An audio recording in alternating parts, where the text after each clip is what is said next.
اور نگران set up جس کے بارے میں لوگ بات کر رہے ہیں مسائل کا حل نہیں ہے. یہ ہمارا ڈیمانڈ یہی ہے کہ آئینی مدت کے اندر ہی الیکشن کا انعقاد ہو. لمبی مدت کے لیے نگران حکومت کا قیام مسائل میں اور اضافہ کرے گا. پنجاب میں کیا ماڈل ہے؟ نگران حکومت ہے اور ایک لمبے عرصے کے لیے غیر آئینی ہے. ورلڈ بینک کسی کو ترقی نہیں دیتا ہے.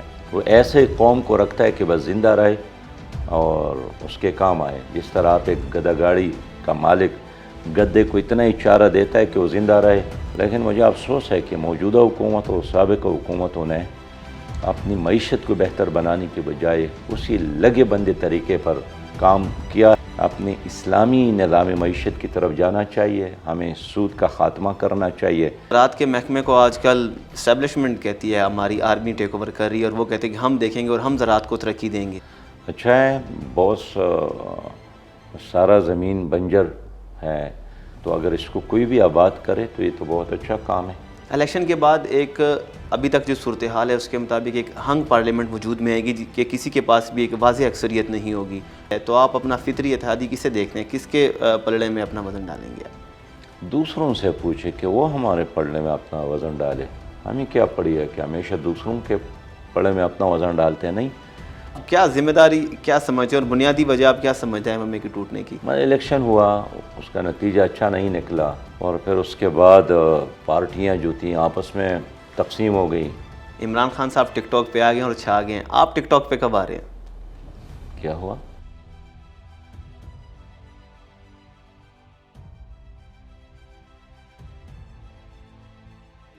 حضرت صاحب، سیاسی صورتحال کو آپ کس طرف جاتے دیکھ رہے ہیں؟ الیکشن ہو رہے ہیں یا لمبے عرصے تک ایک نگران سیٹ اپ آ رہا ہے؟ بسم اللہ الرحمن الرحیم. نگران سیٹ اپ جس کے بارے میں لوگ بات کر رہے ہیں مسائل کا حل نہیں ہے.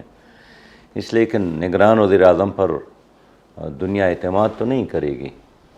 وہ کوئی انقلابی اقدامات تو نہیں کر سکیں گے. اور اگر صوبہ میں اسمبلی نہ ہو، مرکز میں اسمبلیاں نہ ہو تو کون عوام کی ترجمانی کرے گا؟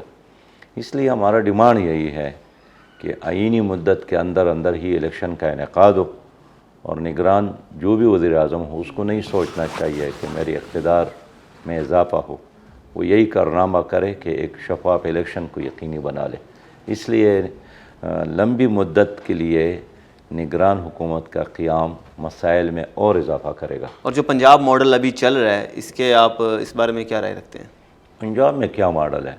نگران حکومت ہے اور ایک لمبے عرصے کے لیے غیر آئینی ہے. اس لیے کہ جو آئینی مدت ہے وہ تو ختم ہوئی ہے. تو میں سمجھتا ہوں کہ جتنا جلد از جلد پنجاب میں بھی اور باقی صوبوں میں اور مرکز میں الیکشن ہو، ملک کے مفاد میں یہی ہے. اس لیے جو لوگ بھی یہ بات کر رہے ہیں کہ نگران سیٹ اپ قائم ہو جائے اور پھر اس کو مزید ایکسٹینشن دیا جائے، وہ ملک کے ساتھ کوئی اچھائی نہیں کر رہا ہے، وہ غیر آئینی اقدام کر رہا ہے. اچھا سر، سائفر حقیقت ہے یا افسانہ جو کہ عمران خان نے محض گھڑا ہے اپنی حکومت کے خاتمے کا، جو امریکہ پر الزام لگاتے ہیں؟ آپ کیا سمجھتے ہیں؟ آپ کی سیاسی بصیرت کیا بس اب تو خود وہ اس کو جو بیان دیا تھا یعنی اس پہ قائم تو نہیں ہے. اور سائفر کے بعد بھی فواد چودھری کے بارے میں آپ کو علم ہوگا کہ کتنے بار وہ خود امریکی سفارت خانے گئے ہیں کہ غلط فہمی ہے، ہمیں ختم کرنا چاہیے. تو مجھے تو اس کے بارے میں کوئی زیادہ حقیقت معلوم اس لیے نہیں ہے کہ عمران خان صاحب نے کہا تھا کہ میں آپ کو بھیجوں گا. میں نے کہا ہمیں بھی ایک نقل بھیجے، لیکن 9 10 11 مہینے تو گزر گئے، بھیجا نہیں. ٹھیک ہے، تو ابھی تک آپ نے سائفر نہیں دیکھا اور آپ کو نہیں لگتا کہ وہ حقیقت ہے؟ جو چیز آپ نے دیکھا نہیں ہو، پڑھا نہ ہو، اس کے بارے میں آپ کیسے کہہ سکتے ہیں کہ یہ افسانہ ہے یا حقیقت ہے؟ تو ابھی مستقبل کیا دیکھ رہے ہیں؟ ایک بڑی جماعت ہے تحریک انصاف، کیا دیکھ رہے ہیں مستقبل آپ عمران خان کا؟ اس کا مستقبل تو اس وقت یہی ہے کہ انہوں نے اپنے خیبر پختونخوا کی حکومت، پھر پنجاب کی حکومت، پھر مرکزی حکومت، پھر کشمیر کی حکومت، پھر گلگت کی حکومت ختم کی. ایک آخری وہ سندھ میں ان کا اپوزیشن لیڈر تھا، اب وہ بھی نہیں ہے. وہاں بھی ایم کیو ایم کا آدمی آیا ہے، عورت آئی ہے اپوزیشن لیڈر کے طور پر. تو اب ان کے کیسز ہیں عدالت میں. اب دیکھتے ہیں کہ کس طرح اپنی پارٹی کو یا تحریک کو بچانے میں کامیاب ہو جاتے ہیں. اچھا سر، IMF کا وفد آپ کے پاس بھی آیا تھا، کیا بات چیت ہوئی آپ سے؟ میرے پاس تو نہیں آیا تھا. میں جب سینئر منسٹر تھا تو ورلڈ بینک کے وفد سے ہماری ضرور ملاقات ہوئی ہے اور ان کے ساتھ ہمارا ایک واسطہ ہوتا تھا, لیکن کبھی بھی ہم اپنی موقف سے پیچھے نہیں ہٹے. اور یہی وجہ ہے کہ یہاں جو ورلڈ بینک کے کنٹری ڈائریکٹر تھے جان وال, انہوں نے دبئی میں اپنے اجلاس میں یہ اعلان کیا تھا کہ پاکستان کی تاریخ میں جو سب سے اچھی کارکردگی ہے, فنڈ یوٹیلائزیشن ہے اور بہترین مینجمنٹ ہے, وہ اس وقت MMA تھی کہ اس کا وزیر خزانہ ہے, میرا نام لیا تھا کہ اسی بنیاد پر, اس کارکردگی کی بنیاد پر مرکزی حکومت نے میرے صوبے کو 1.4 ارب دیے تھے انعام کے طور پر. مجھے ذاتی طور پر نہیں, میرے صوبے کو ملے تھے. اس کا کرائٹیریا بنایا گیا تھا کہ فنڈ یوٹیلائزیشن کس نے اچھا کی ہے, مینجمنٹ کس کے اچھا ہے, دیانتداری کہاں اچھی ہے, کوالٹی کہاں اچھی ہے, اور اس بنیاد پر میرے صوبے کو انعام ملا تھا. تو میں یہ سمجھتا ہوں کہ IMF کسی کا دوست نہیں ہوتا ہے. خود ان کے نائب صدر ادھر آئی تھی, میکو مشومیزی اس کا نام تھا, عورت تھی, خاتون تھی, وہ جاپان سے تعلق رکھتے تھے. اس نے خود مجھے بتایا میٹنگ میں کہ ورلڈ بینک کسی کو ترقی نہیں دیتا ہے, وہ ایسے قوم کو رکھتا ہے کہ بس زندہ رہے اور اس کے کام آئے. جس طرح آپ ایک گدہ گاڑی کا مالک گدے کو اتنا ہی چارہ دیتا ہے کہ وہ زندہ رہے اور اس کے کام آئے, نہ اس کو باپ بناتا ہے, نہ اس کا بھائی بناتا ہے, نہ اس کو دوست بناتا ہے. تو ورلڈ بینک بھی کسی کو بھائی باپ دوست نہیں بناتا ہے, اس لیے اپنے پاؤں پر کھڑا ہونا پڑے گا. لیکن مجھے افسوس ہے کہ موجودہ حکومت اور سابقہ حکومتوں نے اپنی معیشت کو بہتر بنانے کے بجائے اسی لگے بندے طریقے پر کام کیا ہے. قرضے لینا ہے اور جب قرضے ملتے ہیں تو پھر وہ جشن مناتے ہیں, پھر ہڑپ کرتے ہیں, پھر کرپشن کرتے ہیں, اور پھر اگلے قسطوں کے لیے مزید قرضوں کی ضرورت ہوتی ہے.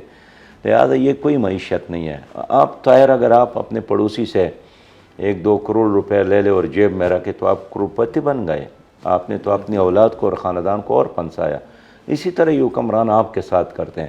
تو میرے خیال میں IMF اور ورلڈ بینک کے قرضوں کی بجائے ہمیں اپنی اسلامی نظام معیشت کی طرف جانا چاہیے. ہمیں سود کا خاتمہ کرنا چاہیے, ہمیں اپنی زراعت کو بہتر بنانا چاہیے, ہمیں اپنے معدنیات کو بہتر استعمال کرنا چاہیے, اور سب سے بڑی بات یہ ہے کہ کرپشن اور ختم کرنا چاہیے, اور شفافیت اور دیانتداری اس وقت ہمارے ملک کی ضرورت ہے. ابھی آپ نے زراعت کی بات کی. زراعت کے محکمے کو آج کل اسٹیبلشمنٹ کہتی ہے ہماری آرمی ٹیک اوور کر رہی ہے, اور وہ کہتے ہیں کہ ہم دیکھیں گے اور ہم زراعت کو ترقی دیں گے. اس کیا پر امید ہیں آپ ان سے؟ اچھا ہے, بہت سارا زمین بنجر ہے اور غیر آباد ہے, تو اگر اس کو کوئی بھی آباد کرے تو یہ تو بہت اچھا کام ہے. الیکشن کے بعد ایک ابھی تک جو صورتحال ہے اس کے مطابق ایک ہنگ پارلیمنٹ وجود میں آئے گی کہ کسی کے پاس بھی ایک واضح اکثریت نہیں ہوگی. ایسی اگر صورتحال بنتی ہے تو آپ اپنا فطری اتحادی کسے دیکھتے ہیں, کس کے پلڑے میں اپنا وزن ڈالیں گے؟ دوسروں سے پوچھے کہ وہ ہمارے پلڑے میں اپنا وزن ڈالے. ہمیں کیا پڑی ہے کہ ہمیشہ دوسروں کے پلڑے میں اپنا وزن ڈالتے ہیں؟ نہیں, میں سمجھتا ہوں کہ ہنگ پارلیمنٹ ہو بھی, اور امکان بھی یہی ہے اگر اس سچویشن میں الیکشن ایسے ہی چلے. لیکن ہم ایک نظریاتی جماعت ہیں اور ہمارے ایک کلیئر منشور ہے, اسلامی اور خوشحال پاکستان, کلین اور green Pakistan, corruption free Pakistan. ہم نے یہ دیکھنا ہے کہ وہ کیا راستہ ہے جس کی بنیاد پر ہم پاکستان کو ایک فلاحی ریاست بنانے میں کامیاب ہو سکتے ہیں. تو ہم نے پارٹی کو نہیں دیکھنا ہے, ہم نے یہ دیکھنا ہے کہ پاکستان اور عوام وہ کیسے کامیاب ہو سکتے ہیں. لہذا ہمارا تو ایجنڈا ہے کہ امن قائم ہو جائے. اس وقت امن کے لیے انصاف کی ضرورت ہے اور انصاف کے ساتھ تیز رفتار ترقی کی ضرورت ہے. تو یہ امن اور انصاف, یہ دونوں چیزیں اللہ کے دین میں ہے, اسلامی نظام میں ہے.